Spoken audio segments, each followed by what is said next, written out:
Alors, donc, je vous continue le problème.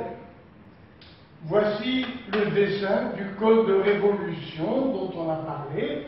On choisit AS égale R égale 20 cm. Et ce R, c'était le rayon du premier grand cercle qu'on avait. Et sur lequel on avait découpé.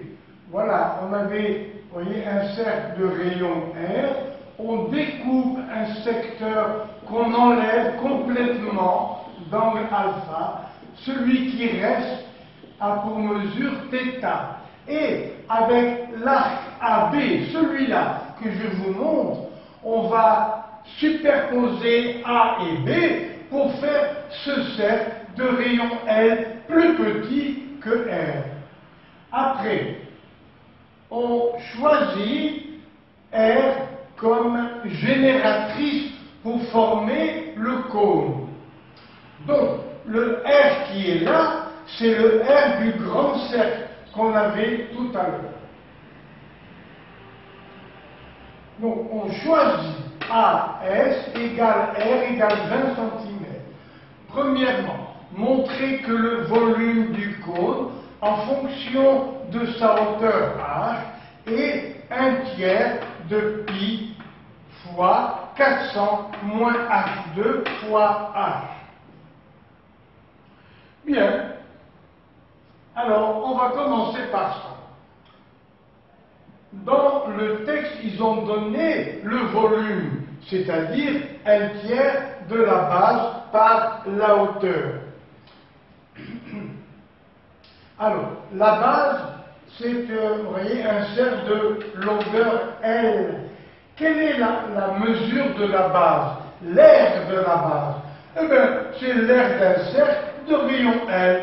Donc, ça fait 1/3 V, le volume, égale le tiers de la base par la hauteur. Et comment trouver maintenant L? Comment trouver L? Eh bien, grâce au théorème de Pythagore, L au carré plus H au carré égale R2. On cherche L. Voilà, théorème de Pythagore, L au carré plus H au carré égale R2. Moi, je veux L, le rayon, pour calculer l'aire. Alors, donc, L au carré égale R au carré moins H2 que l'on déplace dans l'autre membre. Et petit r vaut 20. Donc, L au carré égale 20 au carré moins H au carré. On va remplacer L au carré, vous voyez, l'air, c'est pi L au carré. On va remplacer L au carré par 20 au carré moins H2, c'est-à-dire 400 moins H2. Et ça nous donne le volume égal 1/3 de la base par la hauteur. L au carré, nous avons dit que L au carré, c'est R2 moins H2, que multiplie la hauteur. Donc, le volume, fonction de la hauteur H, égale 1/3 de l'aire de la base par la hauteur. Grâce à Pythagore, on a montré que L au carré, c'est petit r au carré moins H2 fois H. Il suffit maintenant de remplacer R par 20.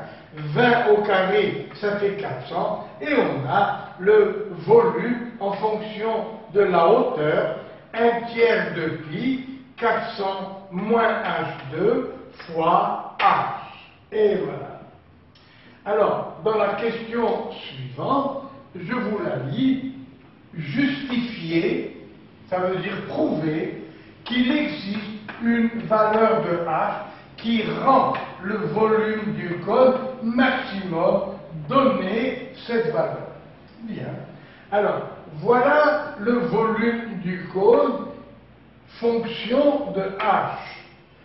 Pour chercher sa valeur maximum, bien sûr, on calcule la dérivée, on annule la dérivée, et quand la dérivée est nulle, pour une valeur précise, ou bien on est en présence d'un minimum, ou bien en présence d'un maximum. Alors, calculons le volume maximum. Là, au début, j'ai enlevé 400 pour laisser R au carré.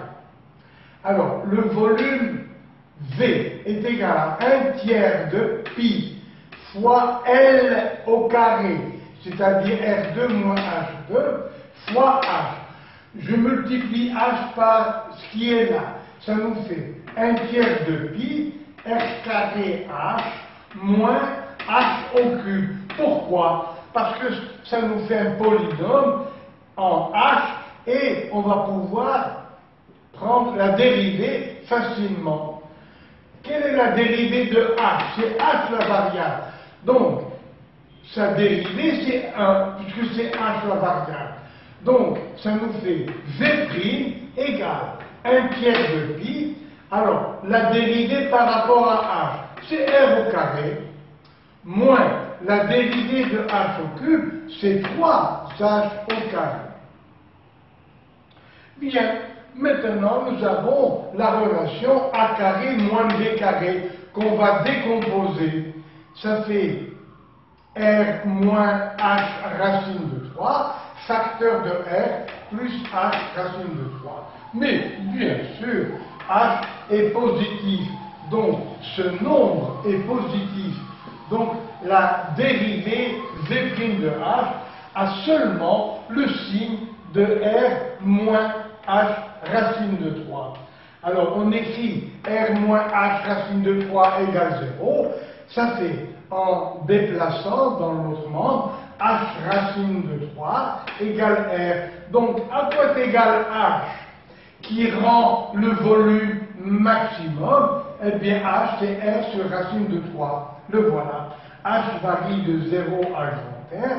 Et voilà R sur racine de 3, c'est la valeur de H qui rend la dérivée égale à 0. Quel est le signe? Eh bien, devant H au carré, on a moins. Donc à droite, moins, à gauche, plus. Regardez, il y a moins devant H.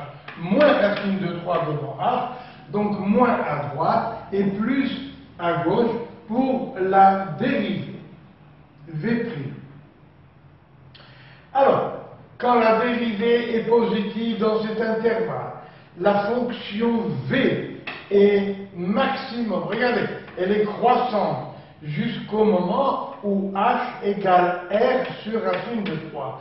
Et après, la dérivée devient négative, la fonction V va être décroissante. Alors, d'abord croissante, après décroissante, donc on a bien en ce point V maximum pour H égale R sur racine de 3. C'est ce que j'ai écrit ici. Donc, V est maximum pour H égale R sur racine de 3, c'est-à-dire R racine de 3 sur 3. Et là, j'ai remplacé H par R sur racine de 3, c'est-à-dire 20 sur racine de 3. Donc, H vaut 20 racine de 3 sur 3. Voilà la valeur de H demandée pour laquelle le volume est maximum. Après, troisième question. Petit c, du premièrement. Comment découper le disque en carton pour justement avoir ce volume maximum? Eh bien, nous sommes obligés de calculer l'angle θ, c'est-à-dire aussi alpha, pour savoir comment couper le cercle. Bien, donc à nous de trouver la valeur de θ. Alors, regardez ici. Vous vous rappelez, on avait dit que l'HACB, vous voyez, de mesure θ en radians, vaut Rθ. Attention, attention, c'est cet arc qui va devenir le cercle de rayon L, plus petit, parce qu'on va coller A et B. Donc, voilà la partie capitale du problème. Donc, cet arc qui vaut r θ est égal à 2πl. Nous avons L et on cherche θ. Alors, rθ égale 2πl. Voilà. Donc, à quoi est égal θ? Eh bien, θ égale 2πl sur r. 2π, L, c'est-à-dire r racine de 2/3, est divisé par r. Quel bonheur! On peut simplifier par r. Donc vous voyez que θ ne dépend pas de r. Alors simplifions. Donc θ en radian, c'est 2π racine de 2/3. Et si on veut θ en degrés, eh bien, au lieu de 2π, on met 360 degrés. Racine de 2/3. Et les calculs nous donnent quoi finalement? Ça nous donne 294 degrés. C'est ce que je vais vous montrer dans un petit moment en déplaçant la caméra.